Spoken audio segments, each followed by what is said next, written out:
What's up, everybody? Welcome back to another episode of Where Stats Meet Instinct. I am your host, Sam, and the A's just took 2 out of 3 games from the New York Yankees in New York. This was a huge series for the A's. Every series this year has just built on each other. Obviously, we kind of started at rock bottom in Toronto, but then we won a game in Atlanta. Then we won a home series against Houston. Then we won a road series against a team that was probably top 3 in Major League Baseball going into this series in their stadium. And so the A's are growing as a team. Last time I was on the show, I kind of talked about how the A's could win a game one way, but I wanted to see the A's win games in a variety of different ways. As in, against Houston, they were able to outslug Houston. And that's great. We know this lineup's going to outslug teams from time to time. But I wanted to see the A's win a couple games where they had to win it in a different way, win it with some pitching and defense. And although the series started out rocky in that regard, the A's were able to pull out 2 tight ball games, low-scoring ball games, where they won it on the backs of their pitching staff. And that's something that I think is just absolutely huge for us to see. As A's fans, we've been talking all offseason, all through last year, all through this year so far, about what kind of pitching are we going to get? Are we going to be able to play good enough defense? Are we going to be able to beat these high-end teams? Do we have the pitching to beat these high-end teams? And although this is just one series, this is a huge step in that direction. So, going to talk a little bit about the starting pitching. The starting pitching in this series overall was phenomenal. So, we started out with Aaron Civale. He went 5 innings. He gave up 1 run. He only gave up 2 hits in his outing. It was a lot of the same as his first outing with the A's. He only covered 5 innings. I think that's kind of what you're going to get out of Aaron Civale. He's a back-the-rotation starter. But if he gives you 5 quality innings consistently, that's going to help you win a lot of baseball games. So, again, 5 innings against the Yankees lineup. Really got the starting pitching off on the right foot. Then we have Severino in game 2. Now, I made a comment in a group chat we have with about Severino's start. I said, this is either the worst good start I've ever seen, or this is the best bad start I've ever seen, because it was all over the place. You watched that first inning and you were wondering if he was even going to make it through 1 inning, let alone 5. And if he made it to 5, you were like, man, how many runs is he going to give up in 5? Because he's given up hits, he's walked guys. It doesn't really look like the command's there, but he was just gritty for the last 4 innings. For the last 4 innings of that outing, he was just gritty and found a way somehow, even with 5 walks, to get through 5 innings of 2-run baseball, which allowed the A's to get back into that game and allowed them to take that game and steal that game near the end, which was obviously really exciting. It was absolutely necessary to take game 2 after you lose a heartbreaker in game 1. And it didn't start off on a great foot, but you do have to give Sevy a lot of credit for just finding a way to get through that outing. Now, there's still some concerns with Severino. He's walked 13 guys in 13 in the third innings. That's not sustainable, but he struck out 7, and again, he found a way to get through that outing and put up a good line and keep the A's in the game. Now, in the first inning, the first 3 hitters singled against Severino. After that, the Yankees got 2 hits the rest of the series. The last 17 innings, the Yankees got 2 hits.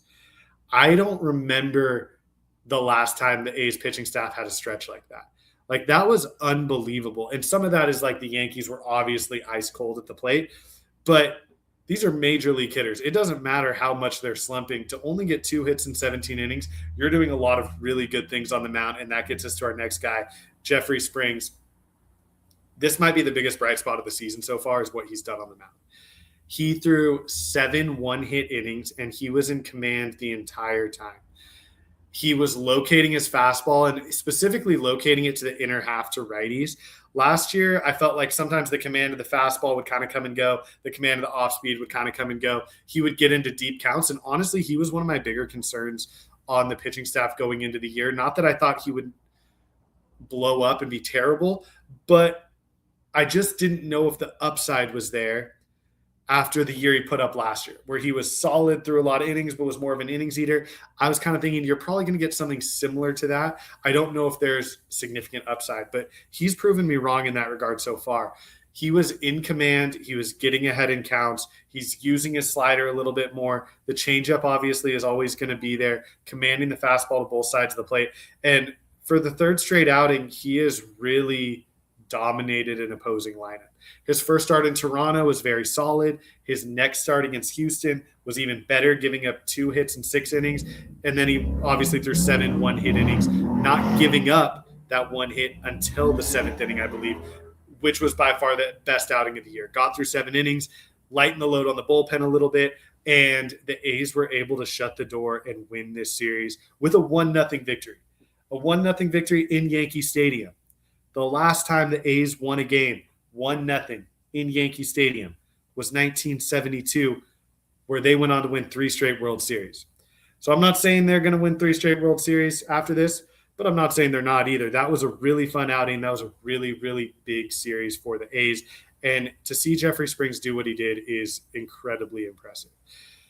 He's looking like he looked for the Rays. The thing with Jeffrey Springs is when he was with the Rays, he couldn't stay healthy, but when he was healthy, he was a dominant pitcher.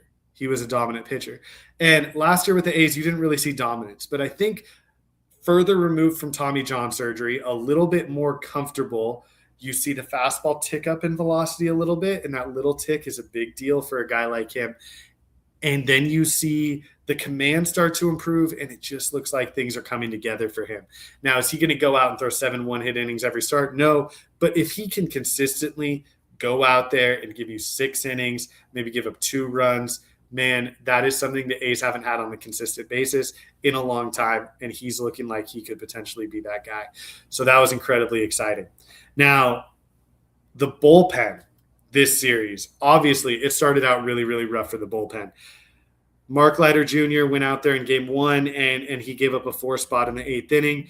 A pretty devastating loss that day because the A's bullpen had struggled significantly throughout the Houston series, and they were able to win in spite of their bullpen. Obviously, the bullpen also blew a game in Toronto earlier this year. So in that sample size of 13 games, the bullpen had been really, really rough like 4 different times. And that was a major concern. And seeing Mark Leiter Jr. out there blowing that game was just devastating because you're like, man, when is this bullpen going to figure it out? Or are they going to be able to figure it out? Now, I'm going to get to a little more into the bullpen, but what I will say is it was really good to see those guys respond in the bullpen the last 2 games of the series. They had no margin for error. They were either tied or up by a run for every inning they threw, and they went out there and they shut the door for the last 6 innings they threw. They threw 6 shutout innings, and if they had given up a run in any of those 6 innings, the A's probably lose 2 of 3, and we're not sitting here in such a good mood today. So bouncing back, getting through those last 2 games was huge. Now, one thing I talked about last episode is I was ready for the A's to make some moves in the bullpen. Now, I'm typically fairly conservative with making moves on the offensive side of the ball. I think guys need time to work through some struggles and fail. The one area where I'm pretty quick on the trigger when it comes to wanting the A's to make moves is the bullpen. Reason being, performance fluctuates year to year pretty significantly with relievers, and I talked about that a little bit in detail last episode. So I think it's good to cycle through relievers. If you have a guy throwing really, really well in AAA and the stuff looks good, I'm not hesitant to call them up. If a guy is struggling in the big leagues and the stuff doesn't look that good, I'm not hesitant to call for them to be sent down. So the A's have made some moves, right? One of them paid dividends right away in this series, and that was calling up Joe Kunal. He pitched to one hitter in game 1 to kind of mop up for the mess Mark Leiter Jr. made. And then he came in to close game 2, which was, I think, a pretty big shock to everybody that he was put in that situation. In Yankee Stadium, second appearance in the big leagues in 2 years. And he went out there and he threw a 1-2-3 inning, and he looked really, really good doing it and looked really, really comfortable doing it. Now, I do think the A's have something here with Kunal. Not that he is going to be a lights-out, lockdown, late-inning reliever, but he's got a 95-ish mile an hour sinker that can touch a little bit higher than that, and it's pretty heavy. You could see in his outings so far, he gets the ball on the ground, which is huge. He throws a cutter that looks like he can command pretty well, especially inside the lefties. He was throwing that pitch fairly well in his outing. He's got a changeup he can land for a strike, and every now and then he'll mix in the four-seam fastball. I think he'll give up his hits, but if he throws strikes and keeps the ball on the ground, I think he can be a solid piece to this bullpen. Maybe a guy that puts up an ERA in the high threes, but that you can use a lot. And obviously, he went into a big situation and got the job done, which is not easy. There's a lot of pressure on these relievers to go in there and perform. When they struggle, obviously, everyone is super hard on them. So for him to go out there in his first real outing in the big leagues in a couple of years and do that was incredibly impressive. And I think the stuff and I think the command is going to allow him to kind of carve out a nice role in this bullpen, which is good to see because the A's desperately need someone like that. And this is kind of what I'm talking about. Like, bullpens are remade throughout the course of the season. It's very rare you have a bullpen that works exactly how it's designed at the beginning of the year all the way through the season. You have to make moves. You have to find the guys throwing the ball well. You have to find the hot hand. Kunal is the hot hand right now, and he went in there and he threw really, really well. The A's also made another move. They sent down Michael Kelly. Michael Kelly was one of the two guys I was kind of thinking could be sent down. The other guy was Alvarado, but then he's thrown really well in his last two outings. I'm going to touch on him in a little bit too, because I don't love the way he's being used right now. But Alvarado and Kelly were the guys with options that were also struggling that you haven't paid recently that you could really see getting sent down. Michael Kelly was sent down. He just hasn't had a good outing. He was getting hit, and then the command started to go. And like I've talked about before, when the command starts to go and you're starting to walk guys, it really doesn't leave management a huge choice. So the A's called up Jack Perkins. It sounds like tomorrow he's going to piggyback a little bit with JT Ginn, who's going to start the game. It's good to see them kind of get new arms up and kind of cycle through relievers to really find what works. Now, there are a couple things I want to address here. First of all, Mark Leiter Jr., he obviously hasn't looked good. The A's clearly have this idea for his role, and that's to come in and face lefties and almost act like a second lefty reliever, and he hasn't been successful in that so far. The stuff doesn't look great. The command looks average. He's clearly getting hit fairly hard. And the one thing about Mark Leiter Jr., he's always been able to strike guys out. I believe he only has one strikeout to this point this year. That's a pretty significant red flag. I don't think the A's are going to DFA him right now because really he's only had one bad outing. And they paid him. They didn't pay him a ton, but he's only on a one-year deal, so you don't lose a ton by DFAing him. But if he keeps struggling, I could see that happening at some point in May or June if he keeps struggling. Because what you don't want is a guy that's taken up a bullpen role that some of these guys that are throwing really well for the Aviators could come up and do a better job of. Now, I want the A's to add a second lefty to the bullpen for two reasons. One, Mark Leiter Jr. has not really been that successful in his role of being kind of like a second lefty reliever because of his reverse splits. And also, Hogan Harris, I don't think profiles as a guy you bring in to face one or two lefties.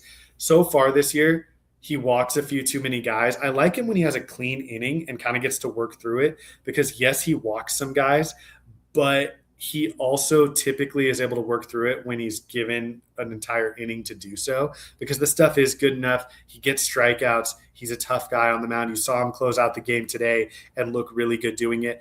That Hogan Harris that throws strikes is a lockdown late inning reliever. The Hogan Harris, though, that has kind of shown up a little bit this year where he walks guys can be a solid reliever, but I don't really want him coming in to face one lefty. I also don't really want Mark Leiter Jr. coming in to face one lefty. I think adding another lefty to the bullpen would free up Hogan Harris to be used a little more aggressively, to be used in clean innings, to maybe be used a little more in the back end of the bullpen. I think that could be really beneficial. And this wouldn't be hard to do. Like, you don't have to add a big-time lefty reliever. There's guys right now that you can add that are pitching that are on 40-man rosters but are pitching in AAA for other teams, or that other teams are about to send down because of roster gymnastics, stuff like that. And you could trade like literally cash considerations, international bonus money. You could flip another guy on the edge of the 40-man roster for a lefty reliever. Like, is anyone going to be that mad if the A's flip Joey Estes for a second lefty reliever that's kind of on the fringes of the major league roster that can come in and maybe face one or two lefties and carve out a role there? I really don't think so. I just think the second lefty thing has hurt them because you only have one lefty to use out of the bullpen. The other guy that's supposed to get lefties out hasn't been doing a good job of that. You could bring up Basso, but he's been struggling. Matt Crook in AAA doesn't really do anything for me as a lefty reliever. Ben Bowden hasn't been throwing that great. So I kind of want the A's to go and kind of get creative with finding a lefty reliever. Again, it doesn't have to be anything special. It doesn't have to be like a dominant reliever. It's just a guy that you can have in the bullpen that kind of frees up Hogan Harris and that can just allow you to play matchups a little bit more. Right now, the A's rely on matchups, and they only have one guy that can really match up against lefties, and it's Hogan Harris. And even him, I don't really want him as a straight left-on-left guy. I want him in a similar situation where he was today, where he's in a big inning, starting inning, throwing a clean inning, stuff like that. So I still want the A's have done some shuffling in the bullpen. I want them to add another lefty. I think that's kind of what I concluded this series is another lefty would really help out the bullpen. Now, another thing with bullpen usage here, and I've defended Kotsay quite a bit. There is one area where I'm kind of confused about how the A's are deploying the bullpen, whether that be Kotsay or whether that be the front office, and that's Scott Barlow and Elvis Alvarado. I feel like they've been flipped in their roles in the bullpen from what I expected. And what I mean by that is Scott Barlow, when he was with the Reds, was a guy that basically was used to get out of jams. They would put him in with one out, runners on first and second. He would go up there, flip up breaking balls, get him out of a jam, and that would be his outing, right? He would come into high traffic situations, and he would do a pretty good job of getting them out of that. Now, with the A's, he hasn't done that at all. He's been coming into clean innings, and he's been throwing one or two clean innings at a time, but he's not a guy going into jams and trying to get the A's out of jams. That's been Elvis Alvarado. Every time they bring Elvis Alvarado in, it seems like it's with runners on base and in a tough situation. And now his first couple outings, he struggled in those situations. The last two have been very, very good, and he's gotten big outs in some key spots. But I want to see him start some clean innings. Like, he's a guy that has some command issues, but he throws really hard. And similar to Hogan Harris, I feel like if you give him a full inning, he's going to be a little bit more successful in working through some stuff. But putting him into these tight situations where there's no margin for error isn't really how I see him. And I think he might be a little more successful if he and Barlow flipped roles and Barlow goes back to being the get out of jams guy and Alvarado goes to some clean innings. Now, again, Alvarado's done really well in those situations lately, but I do want to see him get a few more clean innings because I feel like he's going into traffic a lot, and that's not really how I see him being the most effective. But again, guys, the bullpen is starting to take shape. You've got Justin Sterner, who's thrown really well this year. He's probably been their best reliever. Hogan Harris has walked a bunch of guys, but he had a big outing today. I think it was huge for him to go in, get a save in a one-run game, not walk anybody, face the middle of the order. I think that's a big confidence boost for him, and hopefully that gets him attacking the strike zone a little bit more than he has to this point. Kunal, I think, can have a role in this bullpen. I think he's a ground ball guy. I like the stuff. I like the command. I like the poise. I'm not saying he can be a lockdown late inning reliever, but I do think he can carve out a role in this bullpen. And the rest of the bullpen, Alvarado started to throw better. Barlow had a huge bounce back outing. So there is some signs of hope there. I still want them to add another lefty reliever. Brooks Kriske in AAA is throwing really well, getting a lot of strikeouts. He's a guy I would love to see up. The Aviators are playing right now. Now that I said that, he'll probably give up 4 runs today. But if he doesn't, he's a guy I'd want to see up. So there's still more shuffling to go. There's still more improvement this bullpen can have. There's some moves externally, some moves internally that I think can allow for that. But it was really good to see them bounce back the way they did. Now, as far as the offense in this series, I think some people are going to be concerned because the A's won 2 of 3, but they only scored 7 runs. Now, couple things there. The Yankees pitching staff is the starting rotation has been the best in baseball so far. And they were also playing in 40-degree weather where the ball doesn't travel, and you're facing a really good pitching staff on the road in those kind of conditions. You're just not going to score a lot of runs. I thought the at-bats were fairly solid all series. I thought the Yankees pitching staff was really, really good. And the A's did enough. They scored when they needed to. This was never going to be a series where they go in there and they score 10 runs a game like some of the games against Houston. This was always going to be a low-scoring series, and that is why it's so impressive that the A's took this series. If you were going to draw up a series where the A's would struggle, you would draw up a series where they're playing a good team with a great pitching staff on the road in cold weather conditions where the ball's not going to travel in close games. That's a recipe for the A's to lose, and the A's responded, and they won 2 out of 3, even with a heartbreaker in game 1. So that is part of the reason I'm so encouraged this series. The offense is going to get hot. They're going to do some really good things. But winning series when your offense isn't putting up a ton of runs, even if the at-bats are solid, is a huge deal. And so that's why it was huge to see the A's win a series in a way that they haven't won series in the past. They didn't win a lot of these type of series last year. They obviously haven't won this specific type of series so far this year. So it was really good to see them do that. Now, another major outcome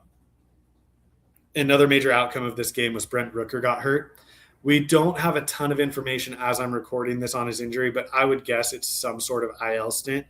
This early in the year with a muscle strain, it just makes a ton of sense to go on the 10-day IL, recover from that, kind of take a cautious approach, and get Brent Rooker back healthy so that you have him for the rest of the year. Because these type of things can linger, even if it's something really, really minor that he can play through. I would kind of prefer if he goes on the IL, just because you don't want this type of thing to linger, and these things can linger. I can tell you from experience, my senior year of college, I strained my hamstring 3 different times because I kept trying to play through it. I would want Brent Rooker and the A's to be cautious with this if it is anything that could be re-injured in any way. So Rooker's out, and that's going to open up the DH spot. The guy I think who's going to benefit from this the most is Carlos Cortez. He has earned more at-bats, and I think he's going to get pretty significant run at the DH spot against right-handed pitchers. The A's face 3 right-handed pitchers as of now against the Mets, and so I think he's going to get 3 straight starts at DH. Maybe one game he'll be in right field and Butler will DH or Soderstrom or whatever. But he's going to be in the lineup fairly consistently, I think. And there's a big opportunity for him. Even last year when he was playing really well, he never got consistent run and he never really had a consistent role. I think he's going to get 7 or 8 games in a row where, against righties at least, where he's playing fairly consistently. I'm excited to see what he can do in that, just because he's had such a high quality of at-bat so far this season. Now, the guy they're calling up, it looks like, in Brent Rooker's place, and this is not official, but it sounds like it's going to be Zach Gelof. Zach Gelof has been absolutely tearing the cover off the ball in AAA. He's definitely earned a call-up based on how he's played early in the season. Now, I was thinking this was going to be Colby Thomas. I was thinking you replace right-handed power with right-handed power, and Colby Thomas could kind of platoon and DH against lefties and Cortez DH against righties. But they decided on Zach Gelof, and that idea doesn't necessarily work with Zach Gelof. Reason being, throughout his career, he's been a pretty significant reverse splits guy. He actually doesn't really hit left-handed pitching at all. That's been one of his biggest problems at the major league level. Hitting sinkers and hitting left-handed pitchers have really, really given him problems. So he's not really a guy I see as a guy you really want to play against lefties, which makes me think they're going to kind of rotate the DH spot against lefties. I think that Wins will catch against lefties a decent amount and Shea will DH. I think there's going to be days where Ibanez DHs or Ibanez plays third and Muncy DHs, and they're going to kind of work it that way.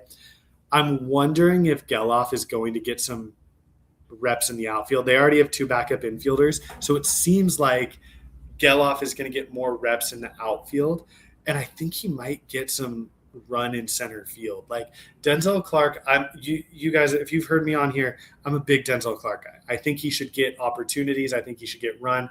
I'm still not willing to say like he should be sent down, but it's been 9 or 12 games now.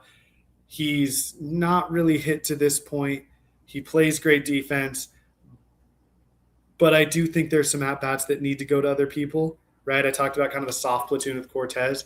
Now I'm thinking that's probably going to be a little bit more of a soft platoon with Gelof, and Gelof might play center, or you might have McNeil play center and Gelof play second. But I think Gelof's going to start some. I don't think he's going to be an everyday guy. But I do think the A's clearly called him up to play some outfield too, because they already have backup infielders that are right-handed that hit lefties. So I thought it was interesting they called up Gelof. I thought they were going to call up Thomas. Both of those guys had earned a call up. So I'm not going to complain about Gelof being up, although I don't see how he fits on the roster as cleanly as Colby Thomas would. But again, that's who they're calling up. I'm sure they have a role for him in mind. We will see what happens there. Now, looking forward, we got the Mets series. Taking 2 out of 3 from the Yankees means really you only need to take 1 out of 3 from the Mets. But with this young team, I think it would say a lot if they could take this series against the Mets. And they could return from one of the toughest road trips you can go on, which is a New York road trip, Yankees, Mets, on the road, 6 games, both the Mets and the Yankees playing well, and take 4 of 6. I think that would be huge. So that's my goal for the A's this series. Take 2 of 3. It is going to be a tall task. I'm asking a lot. But this is a young team that needs to take some significant steps forward. I think this would be a significant step forward if they could take 2 of 3 from the Mets. So you have Ginn and Perkins going tomorrow. So Ginn's going to start. It sounds like Perkins is going to pitch a decent amount off behind him.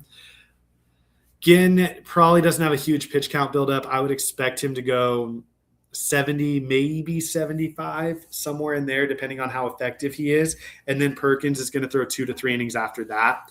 Perkins was obviously called up for Michael Kelly. They're putting him in the bullpen, and they're kind of going to do a piggyback thing tomorrow. So I'm curious to see how these guys do. I love Perkins' stuff. He's walked too many guys in spring training and in AAA. But again, the stuff is there to be a significant impact arm, either in the rotation or in the bullpen. So I'm excited to see him tomorrow. Ginn as a starter, I've talked about this before too. He is so close to being a really good starting pitcher. He needs to get left-handed pitchers out or left-handed hitters out. He needs to avoid the big inning. This is the first time he's going to be put in a situation to actually test those things. So we will see how he does.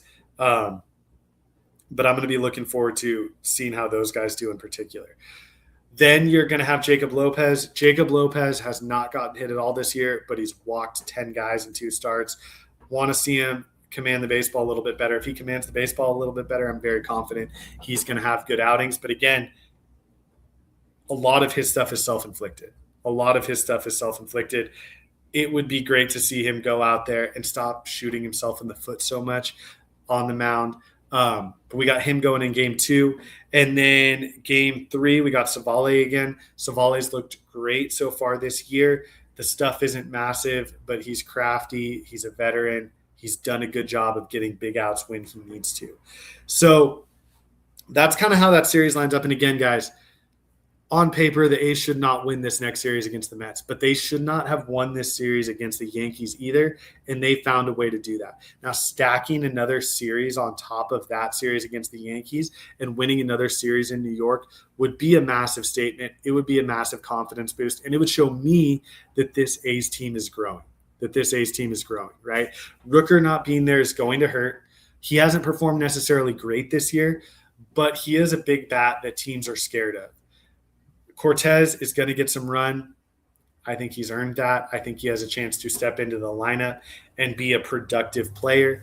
I think he's going to get a lot of at-bats there, and that is something I'm looking forward to. Now, the last thing I wanted to touch on, Jeff McNeil, he is returning to his old stomping grounds against the New York Mets, the team he played for up until this season. In the comments, someone mentioned to me that nobody's talked about Jeff McNeil to this point. And I thought that was a good point. I haven't mentioned Jeff McNeil much at all on this show, if at all.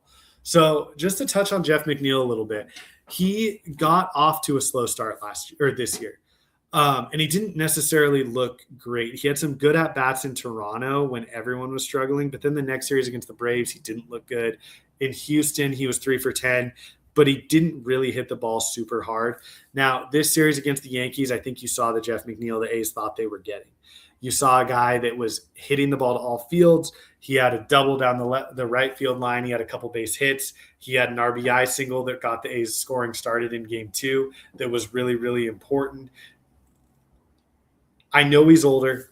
I know he struggled to start, but this is a guy with a long track record of success in the major leagues. Is he going to be a special player? No, but the A's don't need him to be special. The A's need him to be solid. And can he be solid? I definitely believe he can. I'm not ready to say like Hernandez or Ibanez or Gelof or any of these guys should start over McNeil, because I do think McNeil brings a presence to this team. He brings an edge to this team. Without Rooker playing for at least a couple weeks or at least a week and a half or however long he may be out, McNeil is that veteran. He's a fiery veteran. He brings something to this lineup. He brings something to this clubhouse. And it was good to see him in this series in New York really kind of do the things we expected him to do. Again, he doesn't have to hit 300. He doesn't have to be that batting champion he used to be. If he hits 260, takes solid at-bats, picks up the ground balls that are hit to him, that's a massive upgrade from what the A's had last year at second base, and that's really what the A's are hoping for this year. It's a high-contact lefty in a lineup that doesn't have a whole bunch of high-contact lefties. Now, I would like to see McNeil strike out a little less. He has been striking out a little bit. His bat speed is also down. I saw a thing that his bat speed's down like 3 miles an hour from last year. That would worry me more if I felt like he was a guy that really relied on bat speed, but you don't think of Jeff McNeil as like, oh, Jeff McNeil, bat speed guy, right? You think of barrel control. You think of him hitting the ball to all fields. You think of him putting together tough at-bats. He's still doing all those things. So before this series, I think there were some people ready to kind of move on from Jeff McNeil or move him into a different role. I'm not ready to do that yet. Obviously, now that he's had a really good series, I'm sure most people are on that page. But I'm excited to see him with the Mets, against the Mets. It's a team he played for a long time. Going to see if he brings any extra juice, any extra emotion into that series. Hoping for some special things. Hopefully he has a get-back home run in one of the 3 games here. They're facing all righties, so I think he's going to be in the lineup all 3 times. But, yeah, I'm really excited for this series. The A's have won 2 series in a row, 2 series against good teams. They are right where they need to be. 5-7 against the teams they've played so far is not bad. There's a lot of teams throughout Major League Baseball that are going to have a stretch like this at some point in their season, and they're going to go a lot worse than 5-7 against those teams. So the A's are in the position they need to be in. Now let's build on it. Let's take that step forward. Let's take this next series against the Mets, and let's let the A's show us that they have matured, they're taking a step forward, and that they are able to compete on the big stage against great teams like they did this past weekend. So I'm going to wrap it up there, guys.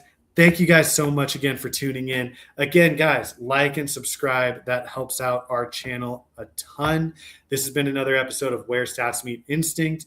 I'm your host, Sam. You can find me on Twitter @StraightA's. And as always, guys, go A's.